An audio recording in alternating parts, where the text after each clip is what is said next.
Hello दोस्तों, मैं अंकित आप लोग का स्वागत करता हूं आपके और अपने यूट्यूब चैनल एच वेदांत क्लासेस में। आज का जो लेक्चर होने वाला है वो क्लास 10th के साइंस का चैप्टर नंबर 2 है, जो केमिस्ट्री में आता है। उसका नाम है अम्ल, लवण और क्षार। ठीक है, तो ऐसे ही है कि इसमें लेक्चर नंबर 3 है ये। इसमें अति लघु उत्तरीय प्रश्न देखने वाले हैं 2 अंक वाले। इससे पहले हम लोग पहले लेक्चर में इस चैप्टर से रिलेटेड सब कुछ देख चुके हैं, डिफिनीशन सब। दूसरे लेक्चर में बहुविकल्पी प्रश्न देखें, 1 नंबर वाले प्रश्न, और इसमें अति लघु उत्तरीय प्रश्न देखेंगे, यानी 2 नंबर वाले प्रश्न। तो अंत तक बनिएगा, क्योंकि इससे पार से कहीं क्वेश्चन नहीं आने वाला। जितने भी क्वेश्चन आएंगे यहीं से आएंगे। तो चलिए बिना वक्त गवाए शुरू करते हैं, देखते हैं पहला क्या है। तो अम्ल और क्षार की आधुनिक अवधारणा क्या है? प्रत्येक का एक उदाहरण देते हुए स्पष्ट कीजिए। संबंधित रासायनिक समीकरण भी लिखिए। ये 3 तरीकों से क्वेश्चन पूछा जा सकता है। देखिए 2017 में, 2011 में, 2018, 2014, 2012 में पूछा गया ये सब क्वेश्चन। ये मतलब इम्पोर्टेंट समझ लीजिए। तो आइए उत्तर देखते हैं। अम्ल वे पदार्थ है जो जलीय विलयन में विभाजित अथवा आयनित होकर हाइड्रोजन आयन और हाइड्रोनियम आयन देते हैं। तो उदाहरण HCl, H2SO4, हाइड्रोक्लोरिक अम्ल, हाइड्रोसल्फर है। हाइड्रोक्लोरिक अम्ल को जैसे ये उत्पाद भी बनाती है और उत्पाद से ये वापस भी बन जाता है। क्षार वे पदार्थ है जो जलीय विलयन में विभाजित अथवा आयनित होकर हाइड्रोक्साइड देते हैं। उदाहरण के लिए sodium hydroxide, potassium hydroxide, ammonia hydroxide आदि हैं। सोडियम हाइड्रोक्साइड इसको गर्म किया जाता है तो sodium plus hydronium hydroxide ion देते हैं। ठीक है, निगेटिव जिस पे लगता है चार्ज। आइए, प्रबल क्षार क्या होता है, दुर्बल क्षार क्या होता है? प्रबल क्षार में हाइड्रोक्लोरिक अम्ल ये बाइसल्फेट होता है, और ये बाई अमोनिया की नाइट्रेट, ये अमोनिया होता है। हाइड्रोजन अमोनिया, ये थोड़ा नाम में डिफरेंट है, क्योंकि बहुत दिनों बाद ये डायरेक्ट मैं ले चुका हूँ। मैं एक बार मुझे रिवाइज कर लेना चाहिए था। चलिए कोई नहीं।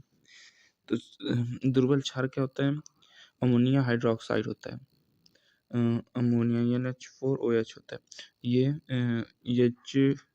NO3 नाइट्रेट, बाई नाइट्रेट है। आइए क्वेश्चन नंबर 2 देखते हैं। किसी प्रबल अम्ल तथा दुर्बल क्षार की उदासीनीकरण ऊष्मा स्थित होती है क्यों? उत्तर है प्रबल अम्ल तथा प्रबल क्षार तनु विलयन में पूर्णतः आयनित होकर हाइड्रोनियम आयन तथा हाइड्रोक्साइड आयन देते हैं, जो संयोजन करके जल बना लेते हैं। अतः प्रबल अम्ल तथा दुर्बल क्षार की उदासीनीकरण ऊष्मा वास्तव में हाइड्रोजन तथा हाइड्रोक्साइड आयन द्वारा जल की संभवन ऊष्मा, जिसका मान सदैव 13.7 किलो कैलोरी होता है। यही कारण है कि प्रबल अम्ल तथा प्रबल क्षार की उदासीनीकरण ऊष्मा का मान सदैव स्थिर होता है। आइए सेकंड क्वेश्चन, मतलब थर्ड। आश्रित जल विद्युत का चालन क्यों नहीं होता, जबकि वर्षा का जल होता है? उत्तर, वर्षा के जल में खुलित लवणों के कारण आयन उपस्थित होते हैं, जो उसके विद्युत का सुचालन बनाते हैं, जबकि आश्रित जल में कोई आयन उपस्थित नहीं होते हैं, अतः ये विद्युत का चालन नहीं होता। प्रश्न चौथा क्या है? जल की उपस्थिति में अम्ल का व्यवहार अम्लीय क्यों होता है? उत्तर है, अम्ल के अणुओं के आयनीकरण के लिए जल की उपस्थिति आवश्यक है।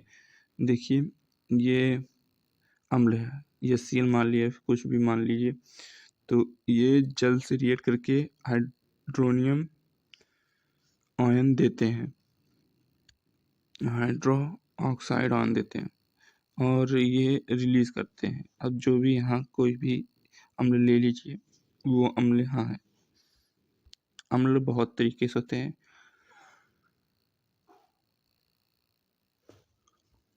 आयनीकरण के पश्चात उत्पन्न यह आयन ही अम्लीय गुण प्रदर्शित करते हैं। शुष्क अवस्था में आयनों की अनुपस्थिति होने के कारण अम्ल अम्लीय व्यवहार प्रदर्शित नहीं करते। प्रश्न 5वां, हाइड्रोजन आयन सांद्रण से क्या तात्पर्य? उदासीन विलयन में हाइड्रोजन आयन सांद्रण का मान कितना होता है? तो उत्तर है हाइड्रोजन आयन सांद्रण किसी जलीय विलयन के 1 लीटर आयन में उपस्थित हाइड्रोजन के ग्राम आयनों की संख्या का उस विलयन का हाइड्रोजन आयन सांद्रण कहते हैं। इसे हाइड्रोजन द्वारा प्रदर्शित करते हैं। उदासीन विलयन में हाइड्रोजन आयन सांद्रण का मान 1 × 10⁻⁷ मोल प्रति लीटर होता है। प्रश्न 6वां, जल का आयनिक गुणनफल क्या है? 25 डिग्री सेल्सियस पर इसका मान लिखिए। तो अथवा जल का आयनिक गुणनफल क्या है, स्पष्ट करें।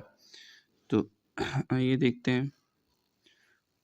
उत्तर है जल का आयनिक गुणनफल यह स्थिर ताप पर जल में उपस्थित हाइड्रोजन आयन के सांद्रण तथा हाइड्रोक्साइड आयनों के सांद्रण के गुणनफल के बराबर होता है। इसे Kw से प्रदर्शित करते हैं, अर्थात KW plus hydronium hydroxide ion होते हैं।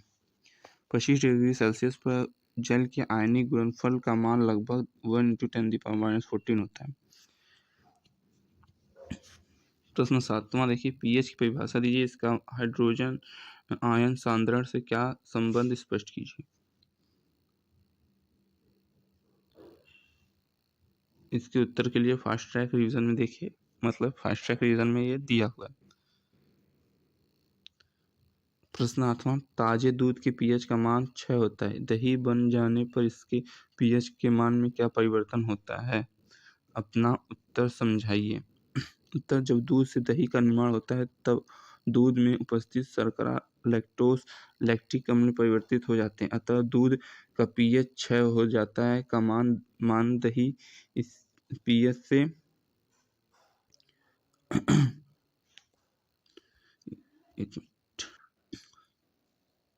जब दूध से दही बन जाता है तो उसका पीएच मान घट जाता है, ऐसा होता है। पीएच का दूध का पीएच मान 6 होता है और जब दही बन जाता है तो वो और अम्लीय हो जाता है, घट जाता है। प्रश्न हुआ देखिए, उदासीनीकरण अपक्रिया क्या है? 2 उदाहरण दीजिए।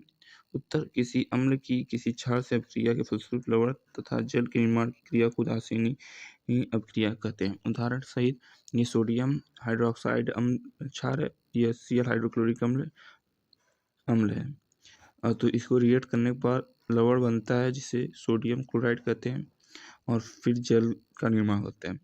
और इसको दूसरा देखिए, कैल्शियम हाइड्रोक्साइड जो होता है वो क्षार है और ये Cl जो है वो अम्ल है और ये रिएक्ट करके कैल्शियम क्लोराइड बनाता है जो जिसके बाद जल भी रिलीज होता है। ये 10वां देखते हैं। 10वां, ब्लीचिंग पाउडर व्यंजक चूर्ण की निर्माण विधि लिखिए। ये एक अलग वीडियो डालूंगा, उसमें देख लीजिएगा, ठीक है। व्यंजक चूर्ण का निर्माण विधि और सभी चीज़ों की विधि लिखूंगा, ठीक है, वो आप देख लीजिएगा। प्रश्न 11वां, खाने का सोडा बनाने की विधि का रासायनिक समीकरण लिखिए, इस प्रताप का प्रभाव भी लिखिए। ये 3 तरीकों से क्वेश्चन पूछा जा सकता है, ये बहुत इंपॉर्टेंट है। अब 2019, 2014, 2008, 2006, 2012 में ये क्वेश्चन पूछा गया तो आप समझ सकते हैं, ठीक है। तो उत्तर है, खाने के सोडा का रासायनिक नाम सोडियम बाइकार्बोनेट होता है, NaHCO3। बनाने की विधि है, प्रयोगशाला में इसे सोडियम कार्बोनेट के ठंडे जलीय विलयन में कार्बन डाइऑक्साइड गैस प्रभावित करके बनाया जाता है। Sodium carbonate plus carbon dioxide और जल से रिएक्ट करवा के सोडियम बाइकार्बोनेट बनाया जाता है। तो ताप का प्रभाव पड़ता है, 100 डिग्री सेल्सियस से उच्च ताप पर गरमाया जाता है। तो सोडियम बाइकार्बोनेट को जब 100 डिग्री सेल्सियस से उच्च ताप पर गरमाया जाता है, सोडियम कार्बोनेट, जल और कार्बन डाइऑक्साइड रिलीज होता है। ये सब तीनों बनते हैं जब से 100 डिग्री सेल्सियस पर गरमाया जाता है अधिक पे।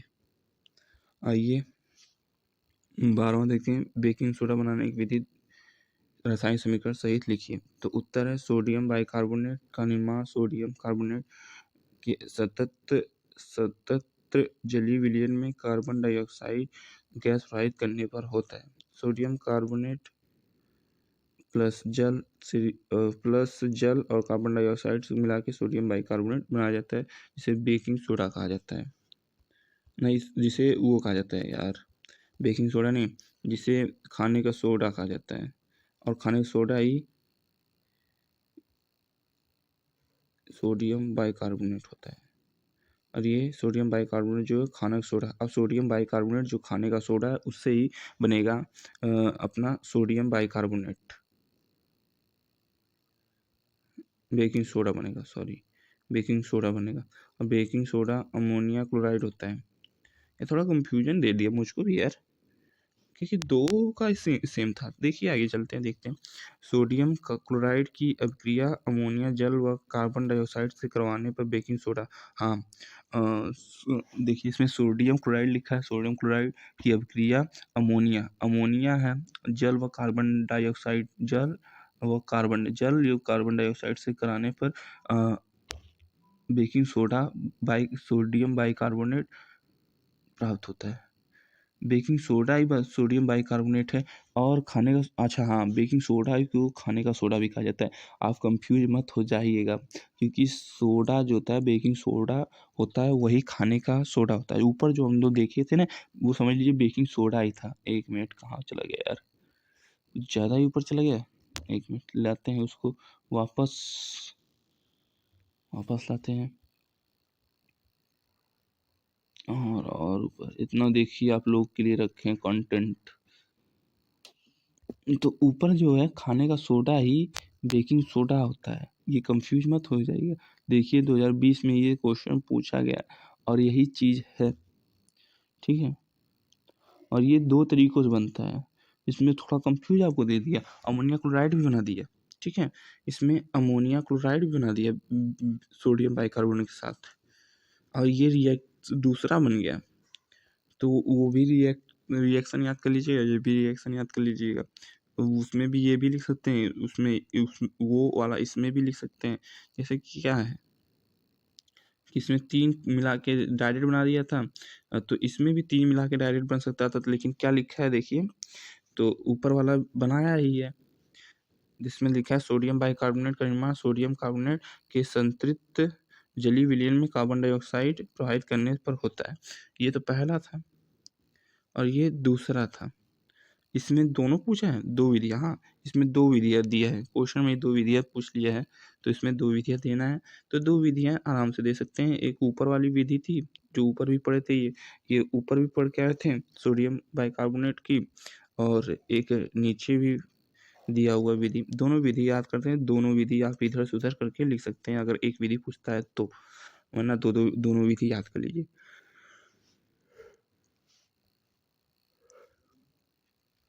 प्रश्न 13वां, धावन सोडा बनाने का रासायनिक समीकरण तथा इसका एक उपयोग भी लिखिए।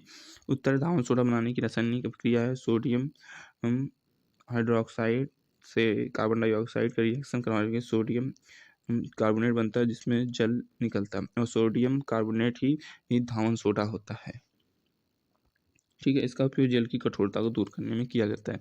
जो धावन सोडा होता है उसकी उपयोगिता जल की कठोरता को दूर करने में होता है। प्रश्न 14वां देखिए, धावन सोडा का रासायनिक नाम तथा अणु सूत्र लिखिए, इसके बनाने की विधि का केवल रासायनिक समीकरण लिखिए। ऊपर जो धावन सोडा पढ़े हैं, तो उत्तर देखिए, धावन सोडा का रासायनिक नाम सोडियम कार्बोनेट डेकाहाइड्रेट होता है। अणु सूत्र NaCO 10H2O होता है, जिसे 10H2O आप कह सकते हैं, या फिर आप डेकाहाइड्रेट कह सकते हैं।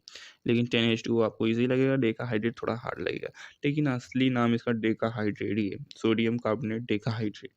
तो बनाने की विधि ऐसा है कि सोडियम हाइड्रोक्साइड जो है वो कार्बन डाइऑक्साइड से रिएक्ट करके सोडियम कार्बोनेट बनाता है, प्लस जल भी बनता है।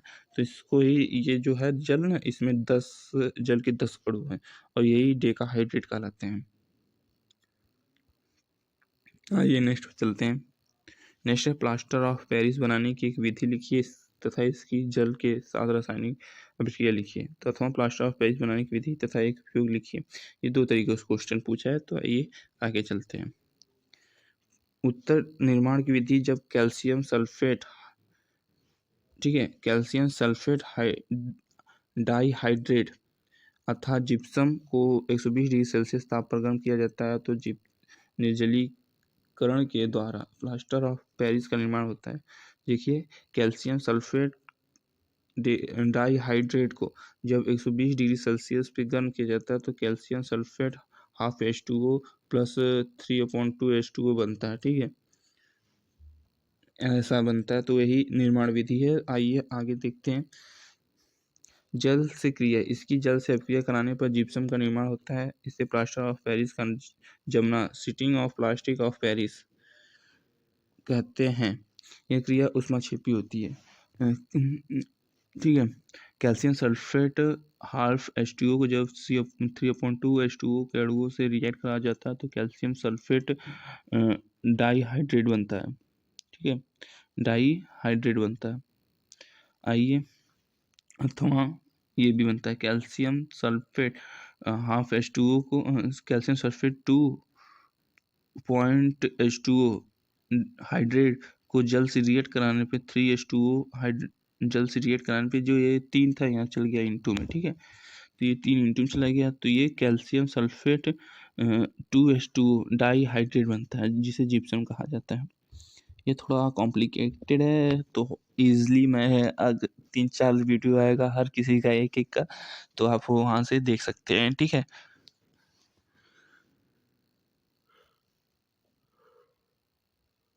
प्रश्न 16वां क्या है, प्लास्टर ऑफ पेरिस का आर्द्रतारोधी बर्तन में क्यों रखा जाना चाहिए, इसकी क्या व्याख्या कीजिए। प्लास्टर ऑफ पेरिस को, तो उत्तर है जल के संपर्क में आने पर प्लास्टर ऑफ पेरिस जल के साथ संयुक्त होकर एक कठोर पदार्थ जिप्सम बनता है, जिससे प्लास्टर ऑफ पेरिस वाले गुण नहीं होते। जैसे कि ये देखें, calcium sulphate half H2O plus 1:1 नहीं 1/1 H2O रिएक्ट करके कैल्शियम सल्फेट पॉइंट डाइहाइड्रेट बनाता है, जिससे जिप्सम कहा जाता है। अतः प्लास्टर पेरिस को आर्द्रतारोधी बर्तन में रखना अधिक सुरक्षित है। अगर आर्द्रता रोधी बर्तन में रखेंगे या फिर तो वो सही रहेगा, नहीं तो आर्द्रता वाले बर्तन रख देंगे तो जिप्सम बना लेगा। पीतल एक तांबे के बर्तन में दही तथा खट्टे पदार्थ क्यों नहीं रखने चाहिए, तो पीतल एवं तांबे बर्तन में उत्तर है खट्टे पदार्थ जैसे दही, नींबू व रस, इमली का रस, अचार आदि में उपस्थित अम्ल तांबे तथा पीतल से अपक्रिया करके स्वास्थ्य के लिए हानिकारक लवण उत्पन्न करता है। अतः इन्हें पीतल या तांबे के बर्तनों में न रखकर कांच अथवा चीनी मिट्टी के बर्तनों में रखना चाहिए। ये प्रश्न 18वां देखते हैं। ठीक है, प्रश्न 18 देखिए, धातु के साथ अम्ल की अपक्रिया होने पर सामान्यतः कौन सी गैस निकलती है, एक उदाहरण के द्वारा समझाइए। इस गैस की उपस्थिति की जांच आप कैसे करेंगे, तो उत्तर सामान्यतः जब कोई धातु तनु अम्ल, हाइड्रोक्लोरिक अम्ल, H2SO4 आदि से अपक्रिया करती है तो हाइड्रोजन गैस उत्पन्न होती है। इस गैस अर्थात हाइड्रोजन के परीक्षण हेतु एक जलती हुई मोमबत्ती परखनली के मुंह के पास लाने पर वह धड़ाके की आवाज़ के साथ जलती है। उदाहरण, मैग्नीशियम हाइड्रोक्लोरिक अम्ल से रिएक्ट करके मैग्नीशियम क्लोराइड प्लस H2 जल बनाते हैं।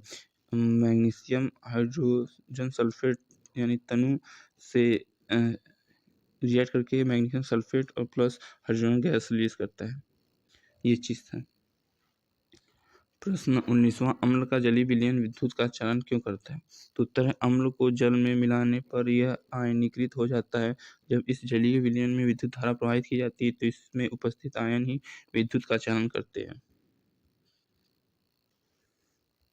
प्रश्न 20, शुष्क हाइड्रोजन क्लोराइड गैस शुष्क लिटमस पत्र के रंग को क्यों नहीं परिवर्तित करती, उत्तर है शुष्क हाइड्रोजन क्लोराइड गैस का आयनीकरण नहीं होता। जब इसका जलीय विलयन बनाते हैं तभी इसमें हाइड्रोनियम तथा क्लोरीन आयन उत्पन्न होते हैं। इसी अवस्था में इसमें उपस्थित हाइड्रोनियम आयनों के कारण हाइड्रोजन क्लोराइड गैस या हाइड्रोक्लोरिक अम्ल शुष्क लिटमस पत्र को नीले से लाल कर देते हैं, अर्थात अम्लीय गुण प्रदर्शित करते हैं, जबकि शुष्क हाइड्रोजन क्लोराइड गैस आयनों की अनुपस्थिति के कारण ऐसा नहीं करती हैं। प्रश्न 21वां देखिए, अम्लों को तनुकृत करते समय यह क्यों अनुशंसित करते हैं कि अम्ल को जल में मिलाना चाहिए, न कि जल को अम्ल में?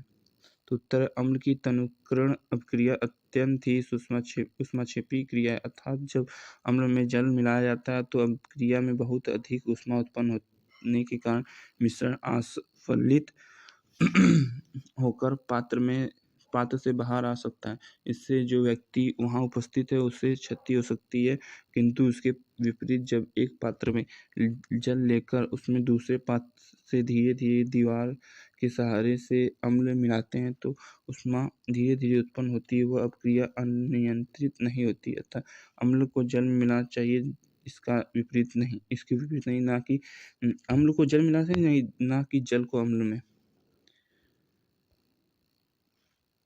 प्रश्न 22वां, हाइड्रोजन आयन की सांद्रता का विलयन की प्रकृति पर क्या प्रभाव पड़ता है? तो उत्तर है, हाइड्रोजन आयन की सांद्रता विलयन की अम्लीय प्रकृति के समानुपाती होती है। इसका अर्थ है कि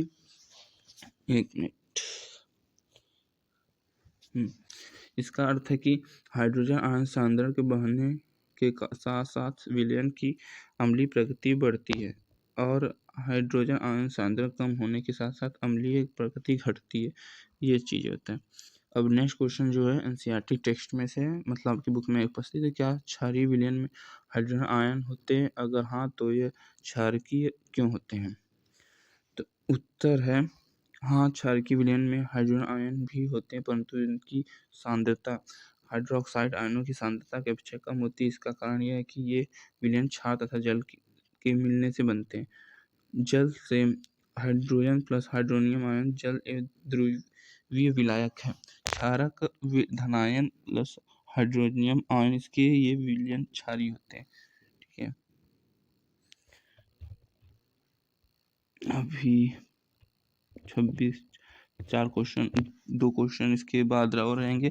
कोई किसान खेत की मृदा की किस परिस्थिति में बिना बुझा हुआ चूना कैल्शियम ऑक्साइड, बुझा हुआ चूना कैल्शियम हाइड्रोक्साइड या कैल्शियम कार्बोनेट का उपयोग करेगा? तो उत्तर, ये तीनों यौगिक कैल्शियम ऑक्साइड, बुझा हुआ चूना तथा चॉक क्षार की प्रकृति के, तो इसका उपयोग अम्लीय प्रकृति की मिट्टी को कम अम्लीय करने, उदासीन अथवा कुछ क्षारकीय करने हेतु किया जाना उचित है। इसका निर्णय उन फलों के चयन पर भी निर्भर करता है जिन्हें वहाँ उगाया जाना है। प्रश्न 25वां देखिए, सोडियम हाइड्रोजन कार्बोनेट के विलयन को गर्म करने पर क्या होता है? इस अभिक्रिया के लिए समीकरण लिखिए। तो उत्तर है, बुदाहट के साथ रंगहीन गंधहीन कार्बन डाइऑक्साइड गैस उत्पन्न होगी। इस अभिक्रिया के लिए समीकरण निम्न है। सोडियम बाइकार्बोनेट ऊष्मा सोडियम कार्बोनेट प्लस जल प्लस कार्बन डाइऑक्साइड होती है। तो प्रश्न 26वां, प्लास्टर ऑफ पेरिस की जल के साथ अभिक्रिया के लिए समीकरण लिखिए। आइए आगे देखते हैं। उत्तर है, calcium sulphate half H2O plus half H2O और ये रिएक्ट करके कैल्शियम सल्फेट डाइहाइड्राइड बनाता है, जिसे जिप्सम कहा जाता है। प्लास्टर ऑफ पेरिस है हाफ H2O अथवा कैल्शियम सल्फेट, ये रिएक्ट अलग है, दो रिएक्शन है। ठीक है, आप देख लीजिएगा। चलिए मिलते हैं अब नेक्स्ट लेक्चर में, क्योंकि मुझे कहीं जाना है तो थोड़ा जल्दी में है। आज नहीं तो इसे कभी और अच्छे से एक्सप्लेन करके एकदम अच्छे से समझा देंगे, क्योंकि इसके बाद ये जो जिप्सम वाला है इसका तो वीडियो आना है। सोडियम हाइड्रोक्साइड क्या, प्लास्टर ऑफ पेरिस क्या है और खाने सोडा क्या है, धान सोडा क्या है, ये सब का एक वीडियो लेक्चर आने वाला है। अलग अलग करके सबका आएगा। तो अगले लेक्चर में लघु उत्तरीय प्रश्न 4 अंक वाले प्रश्न देखेंगे। तो इसके बाद मिलते हैं लेक्चर नंबर 4 में। चलिए तब तक के लिए मिलते हैं।